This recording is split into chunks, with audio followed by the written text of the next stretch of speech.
Você gostava da Vani e do Rui, de Os Normais?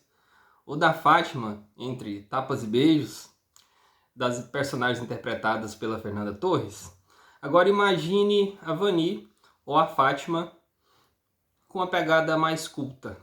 É exatamente essa a sensação que me deu ao ler Fim, de Fernanda Torres. Sim, essa mesma Fernanda Torres que estava concorrendo ao Oscar de melhor atriz no filme Ainda Estou Aqui recentemente. Ela também escreve. Esse é apenas um dos livros que ela tem e eu corri para ver como é. Afinal de contas, eu já conheci um pouco a escrita da Fernanda Torres em algumas crônicas que ela escrevia para a Folha de São Paulo. E sempre gostei muito da maneira sincerona e profunda, cheia de bagagem com que ela escrevia. E eu não me decepcionei ao ler esse livro aqui. Fim, ele foi lançado aqui no Brasil em 2013. Depois, inclusive, virou até minissérie na Globo. Do que ele fala? O título é um pouco autoexplicativo, né? A Fernanda Torres conta que ela foi provocada a escrever um conto que abrangesse pessoas, ou uma pessoa, que estivesse nos 5 momentos finais de sua vida, né? A partir daí, ela começou com um único personagem, ela desenvolveu até chegar nesse livro aqui. Do que ele trata? São 5 personagens, 5 protagonistas principais, são 5 amigos de classe média no Rio de Janeiro, em Copacabana, em outros lugares. Eles se conhecem ali na década de 60, 70 e se tornam amigos. E o livro vai abordar em 5 capítulos diferentes as histórias dessas pessoas. São contadas por eles próprios, né, em primeira pessoa. Eles meio que estão fazendo ali um balanço de suas vidas. E por criticar, de certa forma, e expor de maneira, eu diria, crua e agridoce, né? Ele critica e apresenta a vida da burguesia carioca. Me fez lembrar muito Nelson Rodrigues, porque esse era o objeto sobre o qual ele escrevia basicamente.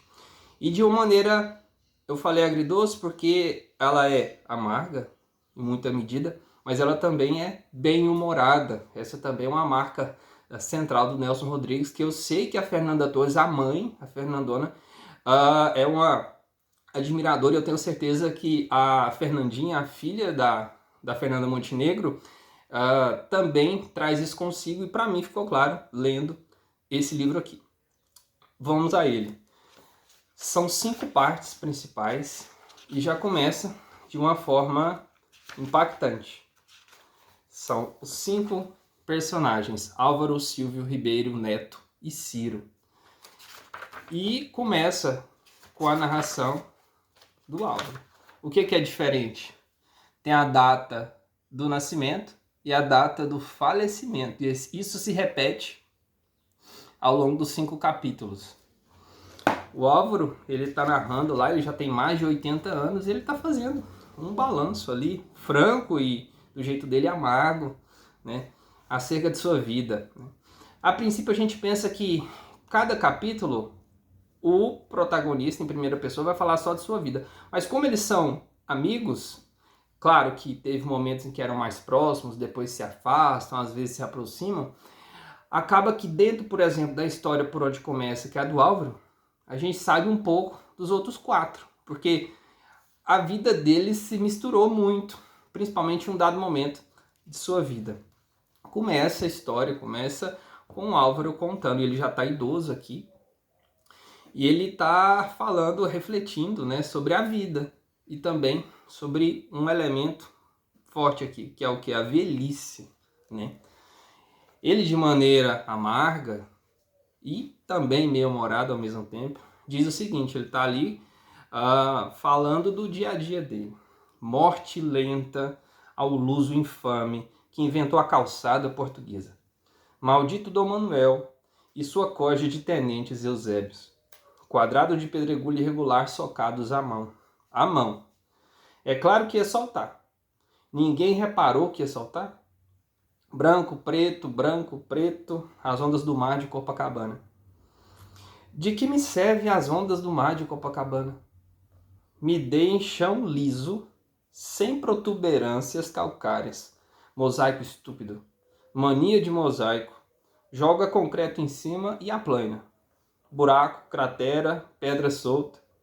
Bueiro bomba. Depois dos 70, a vida se transforma numa interminável corrida de obstáculos. Aqui ele vai falar, começando do dia a dia dele, como ele vai ao médico, ele fala da velhice, das dificuldades que a pessoa que está nos 60 mais encontra no dia a dia. De uma maneira muito, como vocês podem ver, crua, né? Isso que é muito impactante. Mas ao mesmo tempo, eu achei bacana e gostei de ler, porque nos força. Na medida em que acompanhamos Álvaro, Silvio, Ribeiro, Neto e Ciro falando de suas vidas, a gente também, ao nos colocar no lugar deles, a gente acaba também refletindo um pouco sobre as nossas escolhas, né? Aqui a gente vai conhecer um por um, vai conhecer as esposas, os filhos, as amantes, as traições, as frustrações, as doenças. E a gente conhece não apenas os 5, mas suas famílias, porque eles se conhecem na juventude, cada um tem um caminho profissional ou não.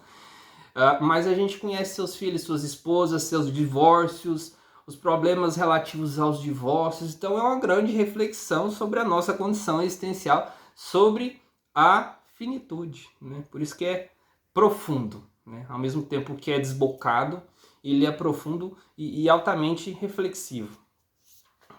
Em um dado momento, o mesmo Álvaro relata aqui como que é a rotina dele de se preocupar com a saúde, porque é isso que é o dia a dia dele já com 80 e poucos anos. Meu quarteirão, mais 57 passos e chego. Adoro contar os passos. Não saio muito, não tenho onde ir, não trabalho há 18 anos. Outro dia me dei conta de que sou funcionário de minha saúde. Trabalho full time por ela. Todo mês faço os exames mensais, todo ano os anuais, todo semestre os semestrais. Quando acaba um, já é hora de fazer o outro. E tem que agendar, e tem que trazer o protocolo, e guardar a via, e entrar na fila. Plano é igual INPS. Então tem esse bom humor também, essa ironia fina a todo momento. E a gente acompanha também o que é fascinante, pelo menos a mim me pareceu, o momento da morte. O Álvaro é o último a morrer, mas a gente acaba, eles estão refletindo nos últimos instantes de sua vida, né? Aquela ideia de passar um filme, aquela ideia do acontecimento, ocorre às vezes um acidente, uma doença, uma situação emocional severa.